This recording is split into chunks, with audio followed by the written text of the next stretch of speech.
সামুদ্রিক আতঙ্ক, লেখক ভানু চৌধুরী।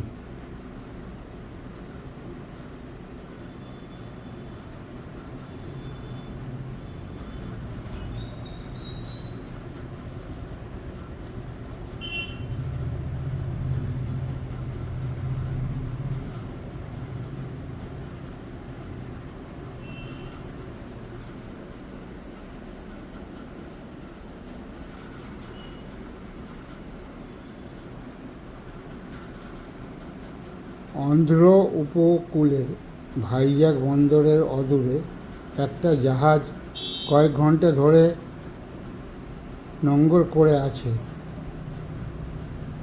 সেই সন্ধ্যা থেকে জাহাজটা উপকূলে অপেক্ষা করছে।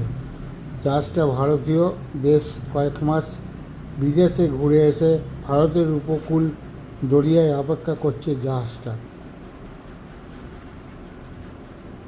কেন জাহাজটা অকারণে বন্দরের অদূরে এসে অপেক্ষা করছে, জাহাজের যাত্রীরা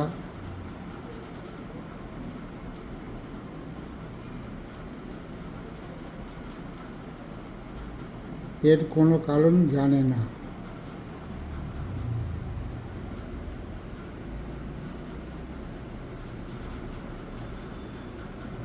জাহাজের ক্যাপ্টেনের মিস্টার সুব্রমণিয়ামের কাছে বারবার জিজ্ঞাসা করেও এই অজ্ঞাত কারণটা যাত্রীরা জানতে পারেনি।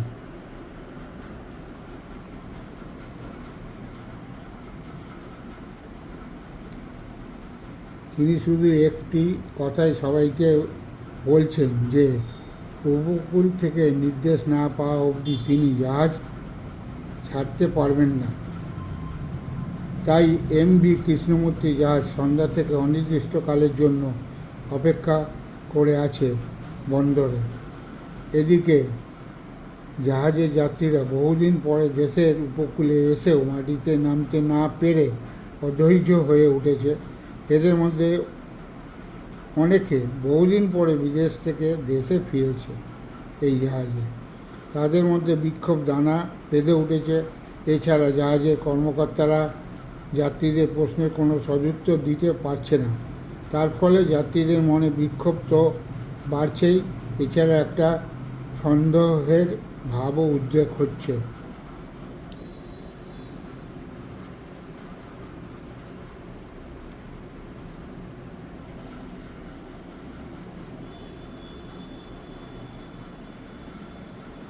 কিন্তু এমভি কৃষ্ণমূর্তি অকারণে দাঁড়িয়ে নেই অন্ধ্র উপকূলের ভাইজ্যাকের অদূরে।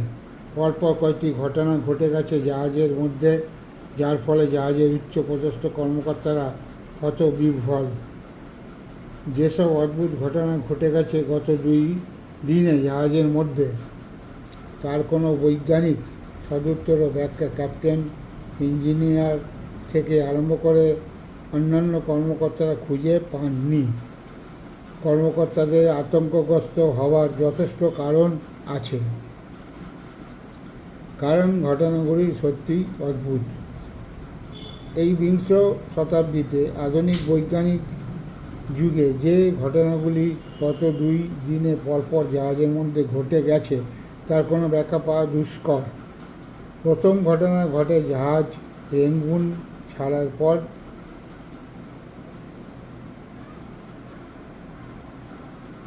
দিন গত পরশু রাত্রে। জাহাজ তখন বঙ্গোপসাগরে মাঝ দরিয়ায়। দ্রুত বেগে জাহাজ এগিয়ে চলেছে।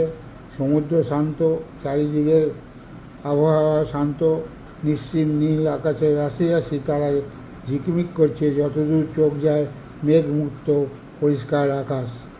তবে চারিদিক অন্ধকার, কারণ আকাশে চাঁদ নেই।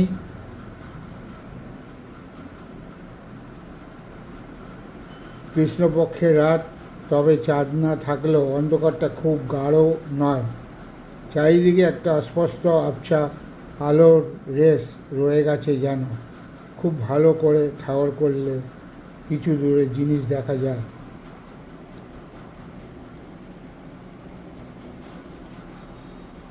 রাত তখন প্রায় 1টা।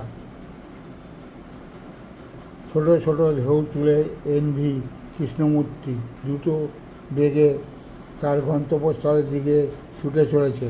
জাহাজের যাত্রীরা প্রায় সকলেই গভীর ঘুমে মগ্ন। দুই একজন যাত্রী কেবিনে বসে বই পড়ছে, কেউ বা এইমাত্র জাহাজের ডেক থেকে হাওয়া খেয়ে ফিরেছে, এখন শোবার তোড়জোড় করছে। কিন্তু জাহাজ পরিচালনার ভার যাদের ওপর, তারা সকলেই প্রায় জেগে আছে। তারা যে যার কাজে নির্দিষ্ট জায়গায় কর্মরত। চার্ট রুমে বসে ক্যাপ্টেন সামুদ্রিক মানচিত্রের দিকে তাকিয়ে কম্পাস ডিভাইডার দিয়ে কি মেপে চলেছেন। চিফ মেরিন ইঞ্জিনিয়ার কন্ট্রোল রুমে বসে মেরিন অফিসারদের নানা রকমের নির্দেশ দিয়ে চলেছেন। আর মাঝে মাঝে রেডিও রুম থেকে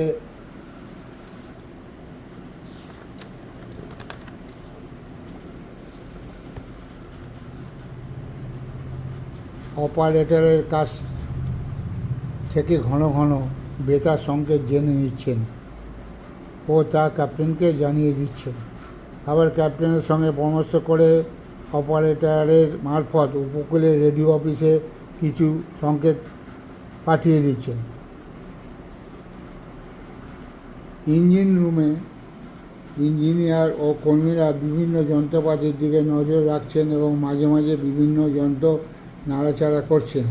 নিজেদের মধ্যে ওরা কথাবার্তা বলছেন বেশ একটু উচ্চস্বরে। ঘুমের হাত থেকে বাঁচবার জন্য নিজেদের মধ্যে হাসি মশকরাও চলেছে। রেডিও রুমে দুজন অপারেটর কাজ করছিলেন। কিছুক্ষণ আগে মিস্টার রাও চলে গিয়েছেন একটু বিশ্রাম ও ঘুমিয়ে নেবার জন্য। এখন শুধু মিস্টার রামমূর্তি একা রেডিও রুমে ব্যস্ত আছেন। তিনি কানে হেডফোন লাগিয়ে উপকূল থেকে পাঠানো সাংকেতিক শব্দগুলি পাঠোদ্ধার করছেন এক মনে এবং সেই মেসেজগুলি তৎক্ষণাৎ পাঠিয়ে দিচ্ছেন ক্যাপ্টেনের কাছে। আবার ক্যাপ্টেনের জরুরি বার্তা সাংকেতিক শব্দের মাধ্যমে পৌঁছে দিচ্ছেন উপকূলে।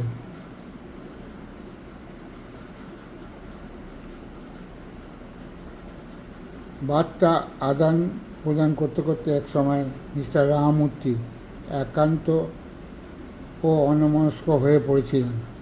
হঠাৎ তার কেমন যেন শীত করতে লাগলো। একটা শীতল আবহাওয়া যেন চারিদিক থেকে ক্রমশ ঘিরে ফেলতে লাগলো তাকে। রামমূর্তি চকিতে রেডিও রুমে দরজাটার দিকে তাকালেন। ভাবলেন দরজাটা খোলা নেই তো? না তো, দরজা তো ভালো করে আটকানো আছে। খোলা দরজা দিয়ে বাইরে শীতল হাওয়া আসার কোনো সম্ভাবনাই নেই। মিস্টার রাও যাওয়ার আগে বেশ ভালোভাবেই দরজাটা আটকে দিয়ে গেছেন।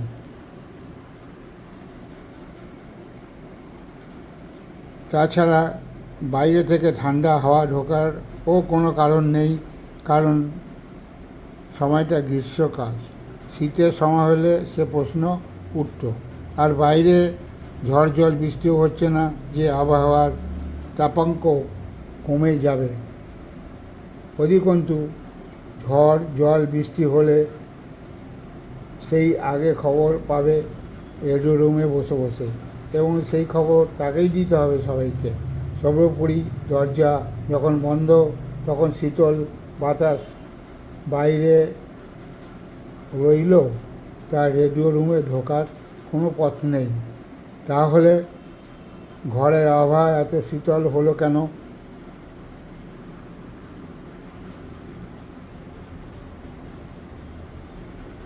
এদিকে তখন ঘর শীতল হতে শীতলতর হচ্ছে।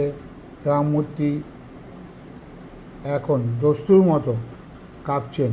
উপকূল থেকে আসার সংকেত তিনি শুনতে পাচ্ছেন না, আর ক্যাপ্টেনকে সে খবর পাঠাতেও পারছেন না। ক্যাপ্টেন তার কেবিন থেকে উদ্বিগ্ন স্বরে ফোনে রামমূর্তিকে জিজ্ঞাসা করছেন, কী হলো, খবর ঠিকমতো পাঠাচ্ছেন না কেন? কিন্তু কোনো উত্তর নেই। এদিকে রামমূর্তি যখন নিজেকে নিয়ে ব্যস্ত, তখন সকলের অলক্ষ্যে একটা অদ্ভুত জীব সমুদ্রের জল থেকে জাহাজের কাছে হঠাৎ ভেসে উঠল। তারপর জাহাজের গা বেয়ে অদ্ভুত ক্ষিপ্রতায় উপরে উঠতে লাগলো এবং এক সময় জাহাজের ডেকের ওপর উঠে পড়ল। তারপর ডেকের ওপর দিয়ে আস্তে আস্তে এগিয়ে চলল রেডিও রুমের দিকে। রেডিও রুমের দরজাটা আস্তে আস্তে ফাঁক করে ভেতরে ঢুকে পড়ল অদ্ভুত জীবটা। রামমূর্তির দিকে এগিয়ে চলল ধীর গতিতে। রামমূর্তিও ততক্ষণে দেখে ফেলেছেন অদ্ভুত জীবটাকে। সারা শরীর লোমে ভর্তি, কোটরগত চোখ দুটো দপদপ করে জ্বলছে, মুখ দিয়ে বিষাক্ত লালা ঝরছে। কিন্তু রামমূর্তির তখন নড়বার মতো অবস্থা নেই। সেই বিভৎস বিকট জীবটাকে দেখে রামমূর্তি একটা আত্মচিৎকার করে স্থির হয়ে গেল।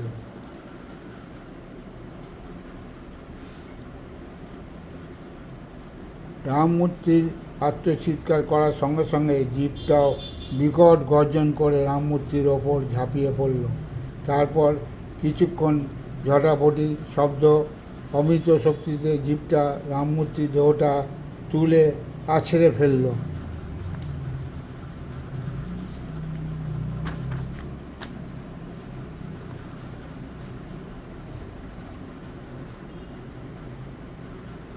নিচে।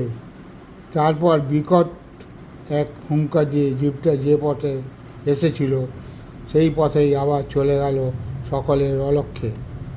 এদিকে টেলিফোনে করেই চলেছেন ক্যাপ্টেন মিস্টার সুব্রমণিয়াম রামমূর্তিকে, কিন্তু কোনো সাড়া নেই রামমূর্তি।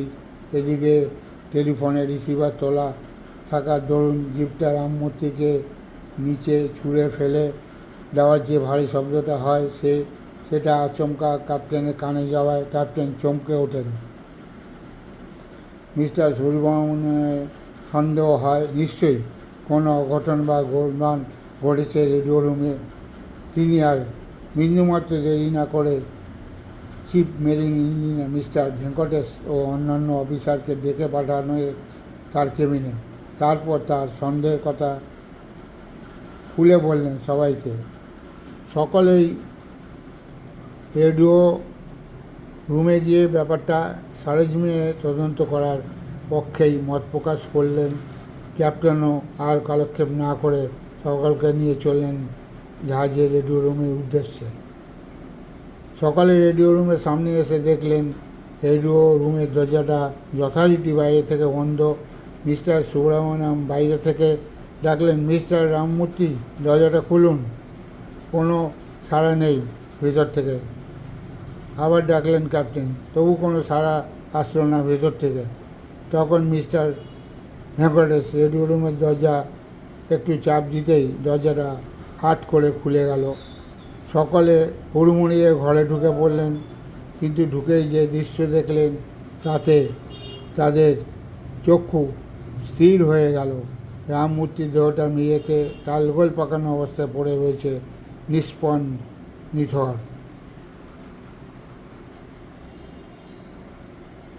ভেঙ্কটেশ এবং জাহাজের ডাক্তার মিস্টার রঙ্গস্বামী দুজনেই পরীক্ষা করে দেখলেন রামমূর্তির দেহটা। রঙ্গস্বামী বললেন, কিছুক্ষণ আগে মৃত্যু হয়েছে রামমূর্তির, কিন্তু লক্ষ্য করা গেল রামমূর্তির সারা শরীরে কোনো আঘাতের চিহ্ন নেই। তবে মুখের ভাব দেখলে মনে হয় যেন কিছু দেখে ভীষণ ভয় পেয়েছিলেন রামমূর্তি। চোখ দুটো ফোঁটো থেকে বেরিয়ে এসেছে, মুখটা সামান্য ফাঁক করা, চোখ মুখের ভাব বিভ্রান্তিকর, যেন মরার আগে দারুণ ভীত, বিহ্বল ও আশ্চর্য হয়ে গিয়েছিলেন কোনো কিছু দেখে।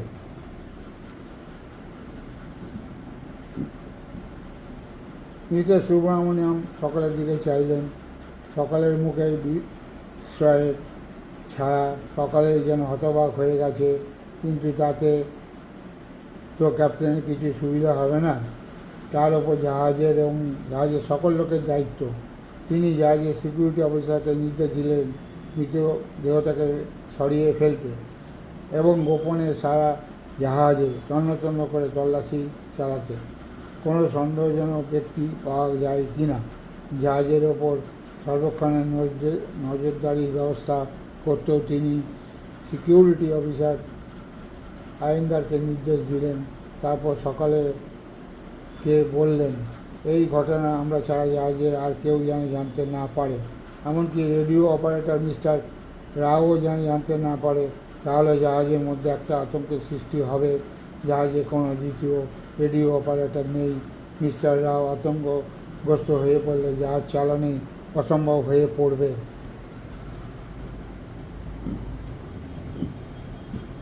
মিস্টার আয়েঙ্গার জিজ্ঞাসা করলেন, কিন্তু মিস্টার রাও তো জানতেই পারবেন, কারণ মিস্টার রামমূর্তির অনুপস্থিতির কথা তো তাকে বলতেই হবে। না, তেমন কিছু অসুবিধা হবে না, কারণ রামমূর্তির যখন ডিউটি অফ হবে তখন রাওয়ের ডিউটি শুরু। সুতরাং অনুপস্থিতি রুটিন মাফিক, সেটা আমি অবস্থা বুঝে ব্যবস্থা করব। সেটা আমার দায়িত্ব। তবে রেডিও রুমের জন্য গোপনে স্পেশাল পাহারার ব্যবস্থা করতে হবে, মিস্টার সুব্রামণিয়াম বললেন।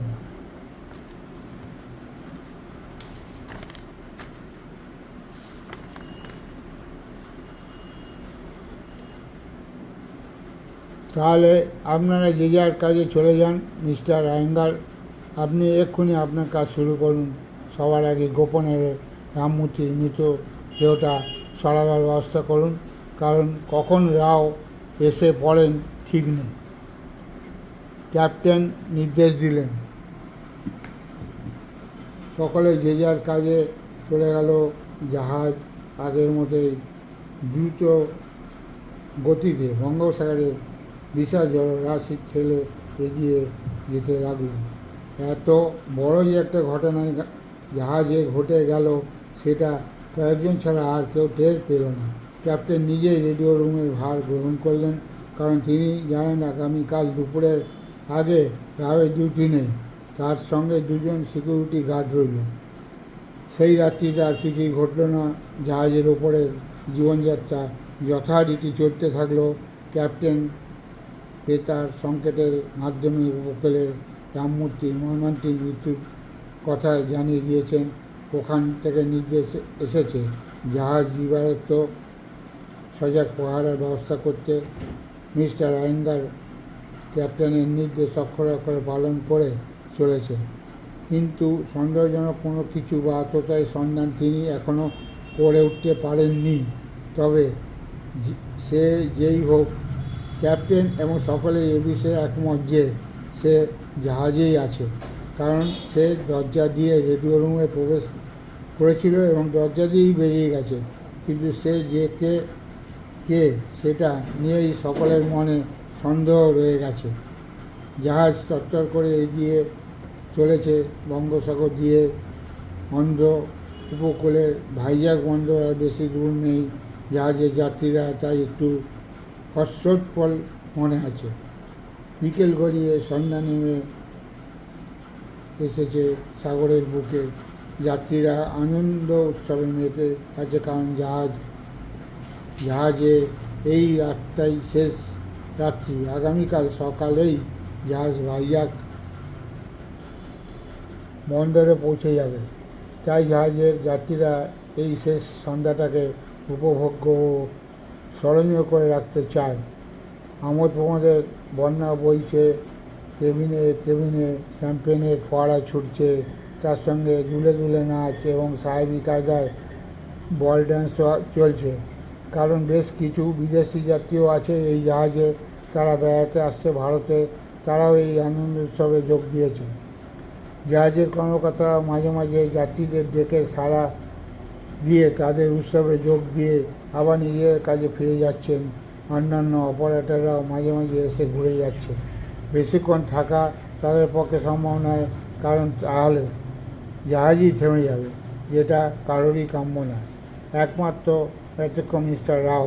সেই দুপুরে ডিউটিতে যোগ দেওয়ার পর থেকে একবারও রেডিও রুম ছেড়ে বেরোতে পারেননি, কারণ রেডিও রুম থেকে বেরোবার কোনো উপায় নেই। এটা জাহাজের অত্যন্ত জরুরি বিভাগ।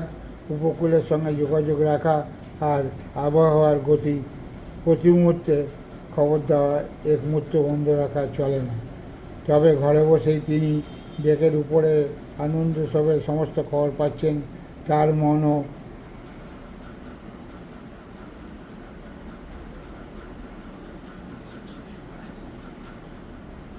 আনচান করছে উৎসবে যোগ দিতে। তো বটেই, বহুদিন বাদে দেশের মাটিতে ফেরার জন্য। আর কয়েক ঘন্টা বাদে তিনি ঘরে ফিরতে পারবেন। প্রায় 1 বছর ধরে তিনি জাহাজে জাহাজে ঘুরছেন। আনন্দ উৎসব যে হারে চলেছে তাতে মনে হচ্ছে গভীর রাত্রি পর্যন্ত চলবে। তা জাহাজের সকলে প্রায় মেতে উঠেছে সেই উৎসবে। এদিকে শ্যাম্পেনের ঢালা ব্যবহার, অনেকেরই টালমাটাল অবস্থা।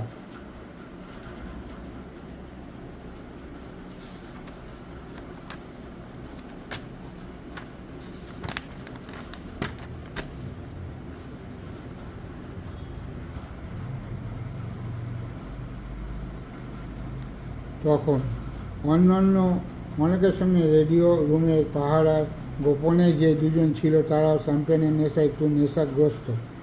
এমন সময় ঘটল সেই অদ্ভুত ঘটনা। আবার জলের মধ্যে ছপ ছপ আওয়াজ উঠল।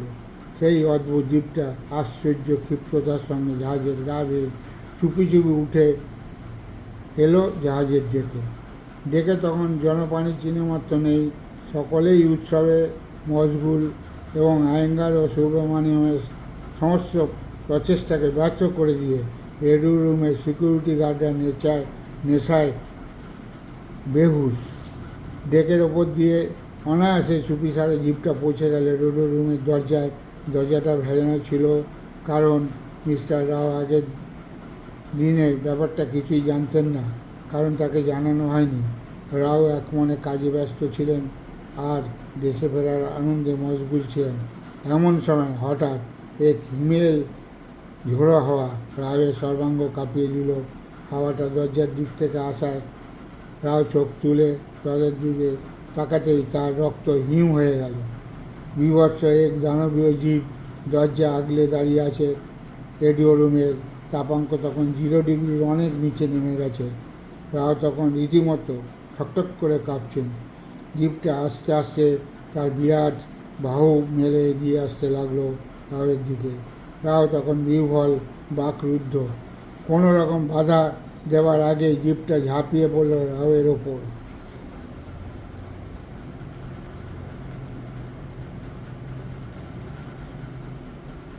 তারপর তালগোল পাকিয়ে রাওয়ের দেহটা ছুঁড়ে ফেলে দিল মেঝের ওপর। অতঃপর আস্তে আস্তে নিস্তব্ধে বেরিয়ে গেল রেডিও রুম থেকে। ডেক পার হয়ে নির্বিবাদে জলে নেমে উধাও হলো। পাহারাদাররা তখন ঘেঘরে ঘুমোচ্ছে। মিস্টার আয়েঙ্গার কিন্তু এক ফোঁটা শ্যাম্পেনও মুখে দেননি।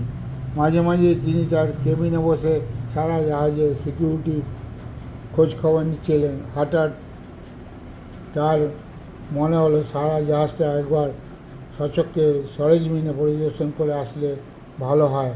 তাহলে বোঝা যাবে প্রহরীরা ঠিকমতো কাজ করছে কি না।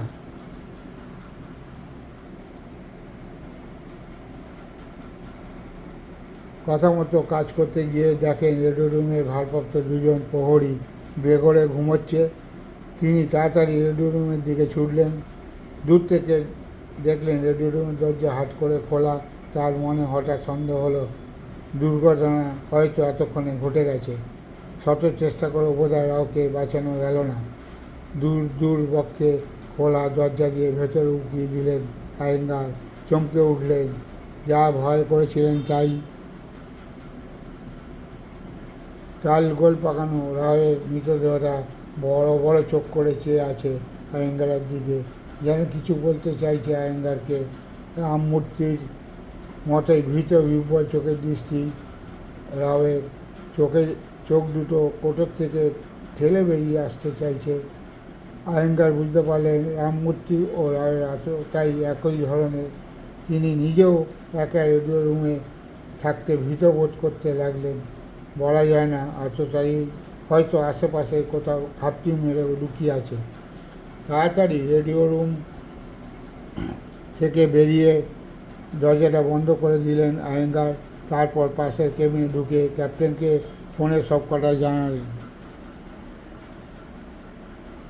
কিছুক্ষণের মধ্যে মিস্টার সুব্রমণিয়াম অন্যান্য অফিসারদের নিয়ে এসে পড়লেন রেডিও রুমে।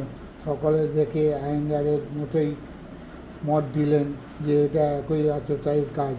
যাত্রীরা ক্যাপ্টেন আরও 4 জন গার্ডকে নিয়ে রেডিও রুমে কাটানোর সিদ্ধান্ত নিলেন, আর সবাই যে যার কাজে চলে যেতে নির্দেশ দিলেন এবং ব্যাপারটা আগের মতো গোপন রাখতে বললেন। এখন জাহাজ আবার পূর্ণ বেগে চলতে লাগলো। রেডিও রুম থেকে ক্যাপ্টেন নির্দেশ দিতে লাগলেন। ভোর না হতেই দূর দিগন্ত রেখা দেখা যেতে লাগলো। ভারতের তটভূমি আস্তে আস্তে স্পষ্ট হয়ে উঠতে লাগলো। ক্যাপ্টেন পোর্ট পুলিশের সঙ্গে যোগাযোগ করে সমস্ত ব্যাপারটা জানিয়ে তাদের মতামত চাইলেন। পোর্ট পুলিশ ভাইজাগ বন্দরের অদূরে জাহাজ থামিয়ে অপেক্ষা করতে বলল এবং কিছুক্ষণের মধ্যে লঞ্চ নিয়ে তারা জাহাজ তল্লাশি করতে যায় বলে জানালো। কিছুক্ষণ পরে পোর্ট পুলিশের 3টি লঞ্চ জাহাজ ঘিরে ফেলল। এতক্ষণে উৎকণ্ঠিত যাত্রীরা বুঝতে পারলেন যে কেন জাহাজকে এতক্ষণ বন্দরে এত কাছে থামিয়ে রাখা হয়েছে, কিন্তু এতে তাদের উৎকণ্ঠা কমল না, বরং বেড়েই গেল। পোর্ট পুলিশের লোক দলে দলে জাহাজে উঠে আসলো এবং গোটা জাহাজে তন্ন তন্ন করে তল্লাশি চালালো। জনে জনে জিজ্ঞাসাবাদ করলো, কিন্তু বিশেষ কোনো ফল হলো না। তবে একটা সূত্র পাওয়া গেল। একজন যাত্রী বলল, বহুদিন আগে এই জাহাজেই একজন রেডিও অপারেটর যে অঞ্চলে ঘটনাগুলো ঘটেছে সেই অঞ্চলে জাহাজ থেকে হঠাৎ নিখোঁজ হয়ে যায়। তার সন্ধান আজ পর্যন্ত পাওয়া যায়নি। ক্যাপ্টেনের সেই কথা সঙ্গে সঙ্গে মনে পড়ে গেল। তিনি এবং পুলিশ অফিসার মিস্টার ব্রহ্মানন্দ জাহাজের পুরনো রেকর্ডপত্র ঘেঁটে দেখলেন ঘটনাটা ঠিক। তবে এর সঙ্গে আরেকটা ঘটনা উল্লেখ দেখে দুজনে বিহ্বল হয়ে যান। সেটা হচ্ছে সেই নিখোঁজ ব্যক্তির সঙ্গে আরও যে 2 জন রেডিও অপারেটর সেদিন এই জাহাজে ছিল, তারা আর কেউ নয়, এই জাহাজেরই সদ্য নিহত 2 অপারেটর মিস্টার রামমূর্তি এবং মিস্টার রাও। রেকর্ডে আরও উল্লেখ আছে, সেদিনে সেই রেডিও অপারেটরের নিখোঁজের ব্যাপারে পুলিশ রামমূর্তি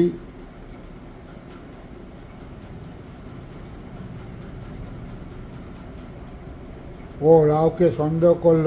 প্রমাণের অভাবে দুজনকে ধরতে অপারগ হয়। তবে সেই সময় এই 3 জনের নামে পুলিশের খাতায় চোরাচালানের কাজে লিপ্ত থাকার অভিযোগ ছিল।